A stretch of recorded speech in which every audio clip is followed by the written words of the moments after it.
I'm Lee Moore. I'm Rob Moore. And this is the Chinese Literature Podcast. Today we have a very special guest. It's Dylan Levi King. Is it okay if we just call you Dylan? Yeah, absolutely. And Dylan is a translator of Chinese based in Tokyo. Lucky guy. And he just published a translation of Dong Xi's Record of Regret. Thank you. I almost said Sea of Regret because we've been studying a lot of Lei Ching stuff. I've been teaching Sea of Regret. So I was like, brain fart. I know it's not that. That's too old. Yeah. But anyways, thank you for being on the podcast, Dylan. Oh, thank you for having me. We've been talking about this for like a couple of months, right? Like it was December when you contacted us. Yeah. Yeah, I think I jumped the gun a little bit. I was so excited to, tell somebody that the novel was out, so I, trying to get the word out. And it is out, right? Like I looked online and it looked like you could buy it on Amazon or through other booksellers. That's correct, right? Yeah, it's in pretty wide release, so get to Amazon and you can pick it up there. So let's just jump in then. I was curious about a couple of things because once we start talking about post-cultural revolution literature, there's so much out there. So Dylan, what drew you to Dong Xi versus any of the host of other writers? Dong Xi is interesting. He's very modern, very experimental in some ways, but also has popular appeal. He's a reader. He's a writer that you would, enjoy the read, but also has something deeper there below the surface. Can you tell? How many copies of the original book has he sold within China? Do you know? Or no, I don't know off the top of my head. But it is fairly popular. Yeah, he's a very commercially successful writer. He very early on he made the jump to Beijing, and he sold adaptations of his work, and he worked on some teleplays and some screenplays of his work. And would you put him in the category of Yuhua or some of those other writers? How do you categorize him? Yeah, he's usually categorized with those people, those later generation writers like Yu Hua, those people who went to college in the 1980s and started publishing work in the early 90s.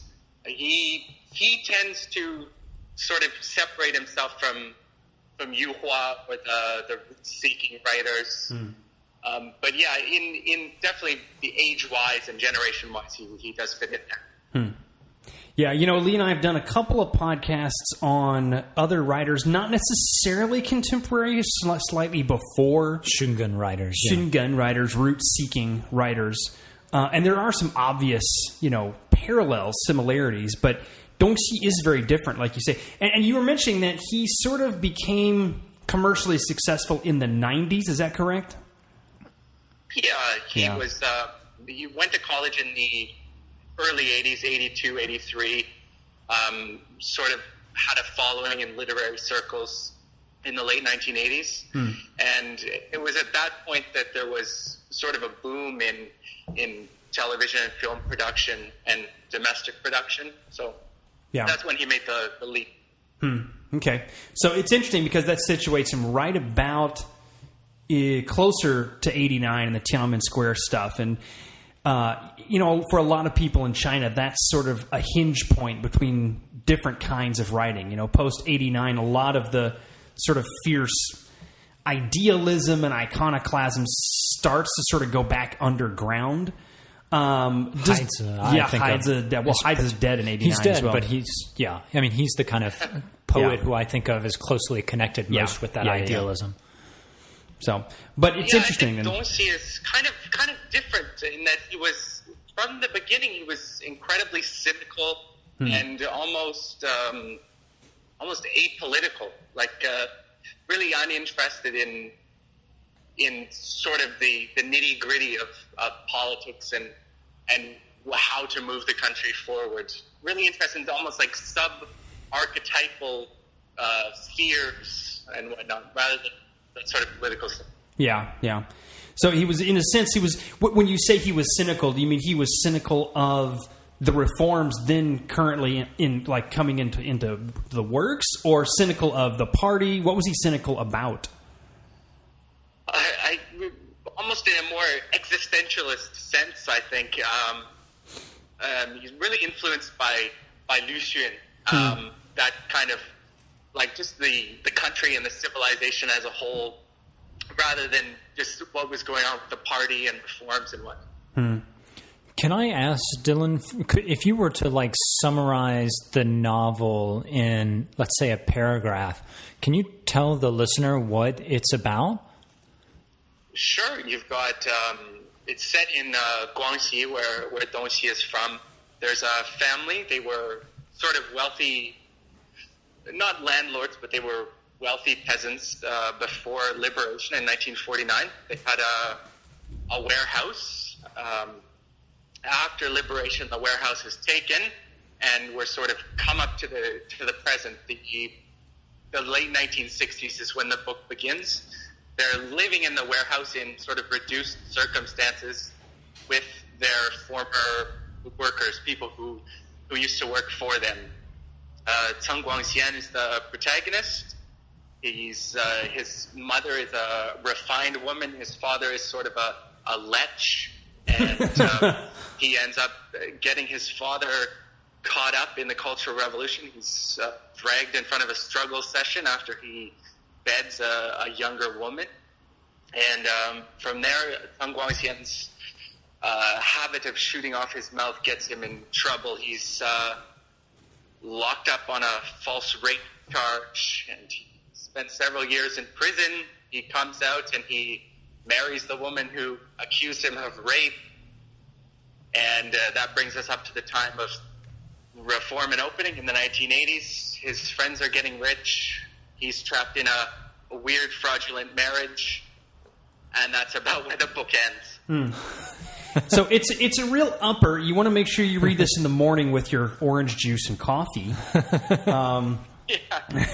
So this is something I'm curious about before we get into talking about the content of the novel and what it was like translating it. But I'm always curious with translators who are dealing with writers who have a lot of stuff in print, why they made the specific choice they did. So why this novel and not one of the dozens of other things he's done?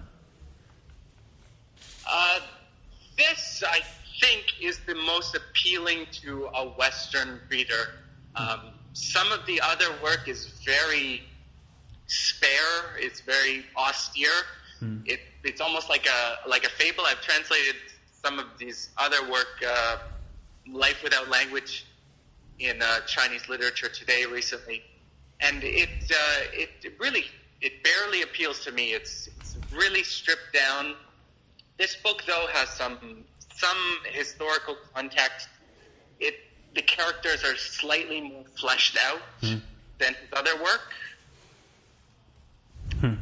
So you would say this would be perhaps his most mature work, or simply most appealing to Western readers? I think it's the most appealing to Western readers. And when you say stripped down language, I mean, are you talking kind of in the same way that Wenyan Wen classical Chinese is stripped down? Or what is it, just kind of devoid of descriptors? Or how would you... I'm just curious as to exactly what that entails. Yeah, it's... the language itself is not... It doesn't have that Wenyan Wen brevity to it. It's not particularly beautiful. He's not... Like sentence by sentence, he's not a particularly beautiful writer in the original Chinese, but just everything's stripped down, lack of descriptors, no interiority of characters, just extremely. It's almost written like a joke. And that is very different from this novel, Record of Regret, because. And I do find it interesting that you make that comment, because what I was reading of the novel is a lot more vivid in terms of character than I would say some of the other novels I've read from that era. The protagonist especially, who's, of course, writing it in the first person, I think is a fascinating character. It reminds me of there are some other writers doing similar things with the Irish novelist Roddy Doyle, in the sense that you are told what the protagonist is thinking, like because it's first person, but curtains are drawn in front of a lot of other things. So in that sense, I think it's interesting. It's like he's preserving distance from sort of his surroundings, but also letting you in at the same time. Yeah, and the characters are still, I would say, like in the mold of like socialist realist literature, or even like 19th century European writing. The characters are very much in that mold, rather than a character as you would imagine them in a sort of a contemporary literary fiction written in the West. Still, the characters are quite stripped down. They're more types. Lee and I have talked about stuff from the Cultural Revolution. Lee has zero respect for any of it. He thinks it's all just garbage. And it's not particularly fun to read most of it, but I find it fascinating what writers are doing with the type. Like here you have the good rural peasant cadre. Now what can we do to mess that up? And I see that all over Record of Regret. You do have, like you just said, the stripped down almost types of characters. You've got the good village cadre. You've got the woman who's dedicated herself to the party, et cetera, et cetera. But it seems like Dong Xi spends most of the novel just poking holes in all of those. Yeah, it's really interesting if you're reading this kind of novel, like coming from knowing what Dong Xi was reading in university. He was reading socialist realist fiction, and then it would have been the Charterhouse of Parma, Madame Bovary, those kind of novels. Yeah. That's weird. A combination of Madame Bovary and socialist realism. That's really weird. Can I ask you? Yeah, but that's what they were all reading at the time. That was really all that was translated. Some people have asked him about Raymond Carver, but he only read Carver, I think 5 years ago or something like that. Mm-hmm. How is his English? Is he reading these works in translation, or is he reading them in the original? No, he only reads them in the original. I think his English is passable, but lots of these works, like Carver, never really made a splash. There were no translations available in the PRC in the 90s. Can I ask you? So Rob and I were talking about this earlier. There is this kind of mixture of sexuality and kind of politics or ideology that runs through a lot of the works of this period, and the opening of the novel is quite strange. It's an intense opening, man. Could you talk a little bit about Dong Xi's mixture of sex and ideology? Yeah, that's a darn good question. The opening of the novel starts with two dogs mounting each other and becoming locked together, and then being hit by a bus and thrown up in a tree to be pointed out as a moral lesson by a semi-literate Red Guard. I think for Dong Xi, many of his novels and short stories have cycles of sexual trauma, beginning with some sort of sexual event in a young man's life. He talks about what's his name? Yu Dafu, right.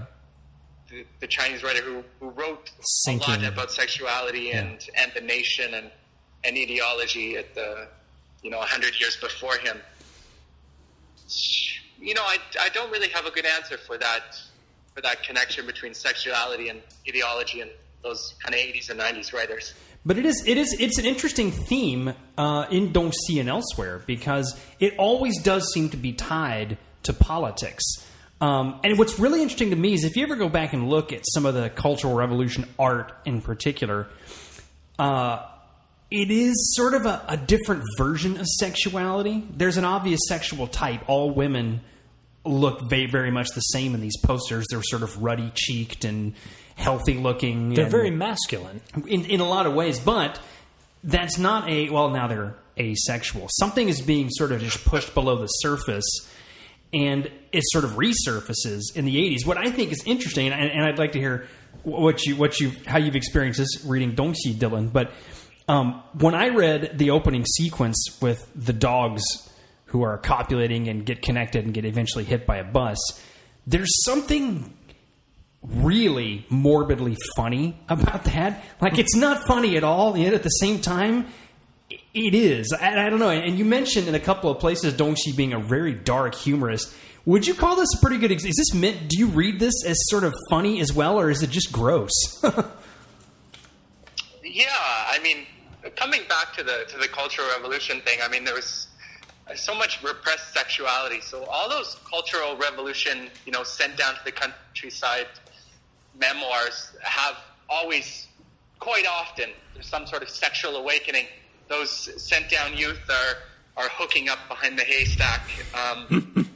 You wonder if Xi Jinping ever did that. He spent 7 years down in the countryside. I wonder what he got up to down there.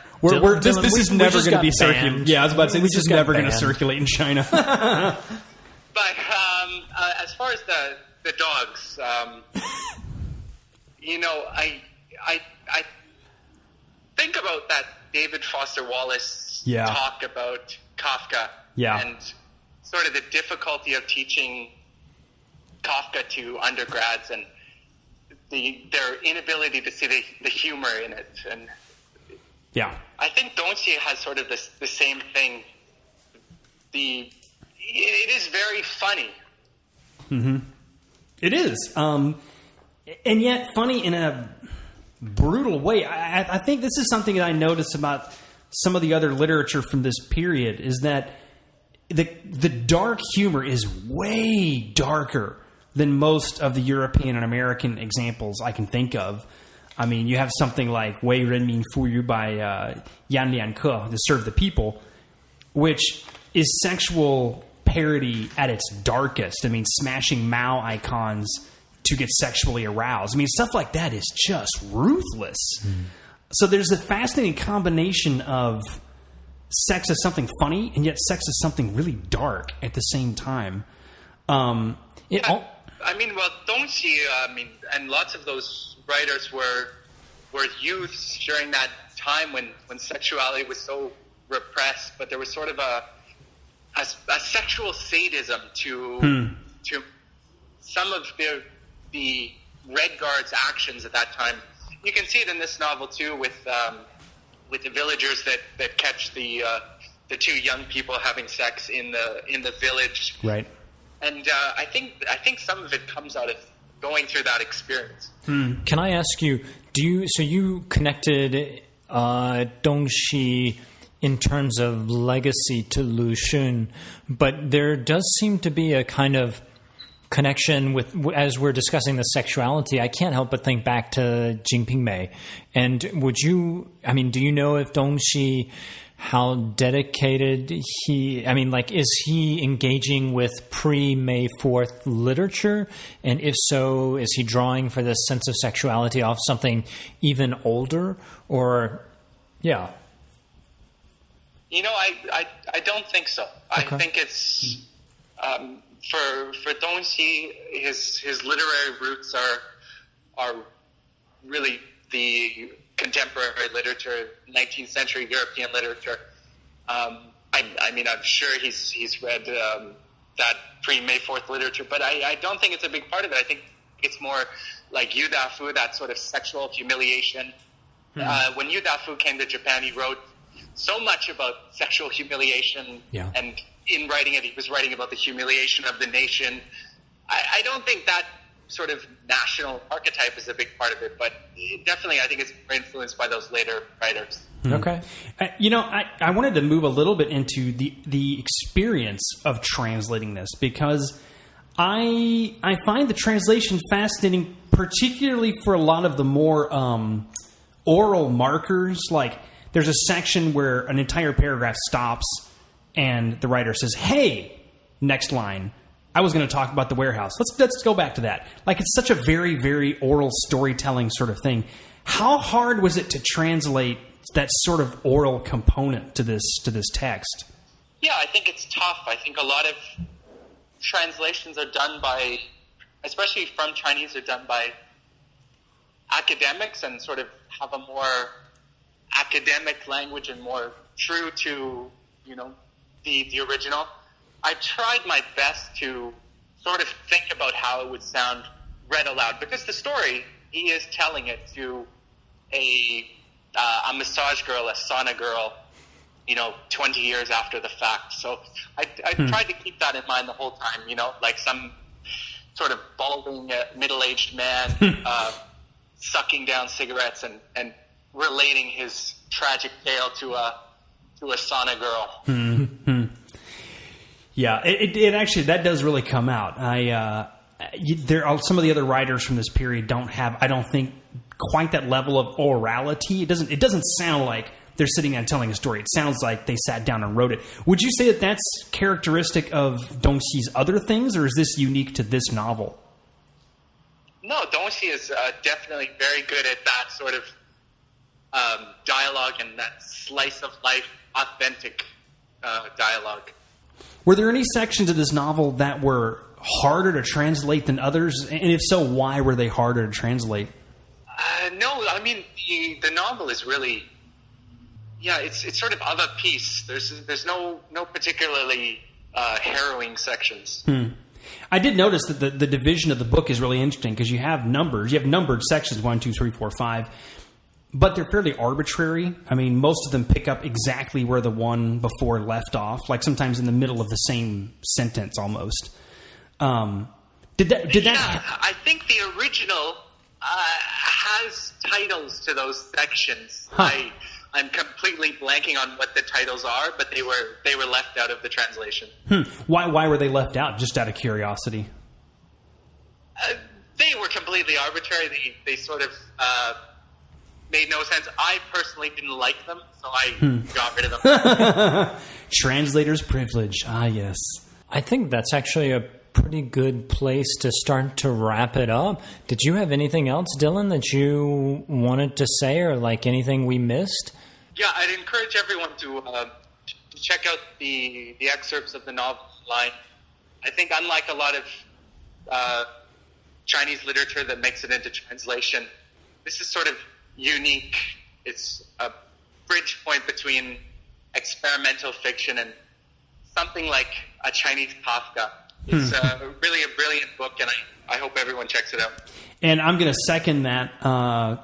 It is, I think Dylan's dead on. It's very readable and yet very strange at the same time. It's a nice combination of stuff that you're not really used to reading. Even if you've read stuff about the Cultural Revolution, there are themes and things in place here that are very unique, very subtle, very dark humor. And so if that kind of thing attracts you, you should definitely pick this up. Beautifully translated. I think Dylan captures a lot of the concision and a lot of the humor of the original very well. So check it out. It's available on Amazon or through other booksellers. We'll put a link to the Amazon page on this webpage when it comes out. Yeah.